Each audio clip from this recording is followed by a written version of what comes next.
ব্রাজিলে হয়তো একজন দানি আলভেজ নাই, ব্রাজিলে হয়তো বা একজন মার্সেলো নাই, ব্রাজিলে হয়তো বা একজন থিয়াগো সিলভা নাই। তবে যারা আছে ব্রাজিল দলের এই পজিশনগুলোতে তারা হয়তো বা কাজ চালিয়ে নেওয়ার মতো, এবং তারা আসলে হয়তো বা না, তারা খুব ভালোভাবেই কাজ চালিয়ে নেওয়ার মতো। কিন্তু ব্রাজিলের মূল যে সমস্যাটা, যেটা আমরা সবাই বলছি যে ব্রাজিলের মাঝ মাঠ আক্রমণ বা যাই হোক, ব্রাজিলের মাঝ মাঠ নিয়ে আসলে প্রত্যেকেরই একটু সংশয় রয়েছে। ব্রাজিলের মাঝমাঠ নিয়েই সবার একটু সমস্যা, এবং সেই ব্রাজিলের মাঝমাঠে দুজন প্লেয়ার ছিল যারা নেইমারকে খুব ভালোভাবে বুঝতো। সেই দুজন প্লেয়ারের অভাবটা কিন্তু ব্রাজিল এখনো পর্যন্ত পূরণ করতে পারেনি। এমনিতে নেইমার জুনিয়রের রিপ্লেসমেন্ট ব্রাজিলে নেই, নেইমার জুনিয়রের অভাব প্রতিটা ম্যাচে ব্রাজিলিয়ানরা পাচ্ছে, প্রতিটা ম্যাচে তার অভাব ফুটে উঠছে। কিন্তু সেই সঙ্গে আরও দুজনের অভাব ফুটে উঠছে যারা নেইমারকে খুব ভালোভাবে বুঝতো, যাদের কারণে ম্যাচের কন্ট্রোলিংটা, মাঝমাঠের কন্ট্রোলটা ব্রাজিলের হাতে থাকতো। একজন হচ্ছেন ফিলিপ কৌতিনহো, আরেকজন হচ্ছেন অস্কার।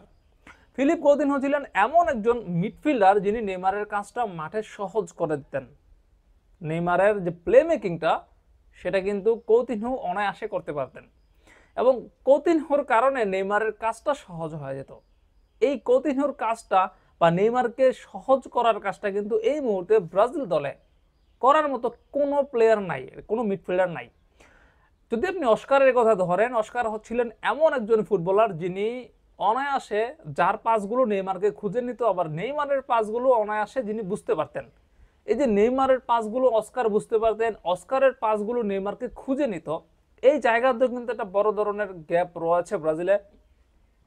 নেইমারকে খুঁজে নেওয়ার মতো বা বর্তমানে আক্রমণ ভাগে যারা ফুটবলার রয়েছে তাদেরকে খুঁজে নেওয়ার মতো অস্কারের মতো মিডফিল্ডার ব্রাজিল দলে এই মুহূর্তে নাই। এই দুজন প্লেয়ারের অভাবটা ব্রাজিল কিন্তু খুব ভালোভাবে বুঝছে।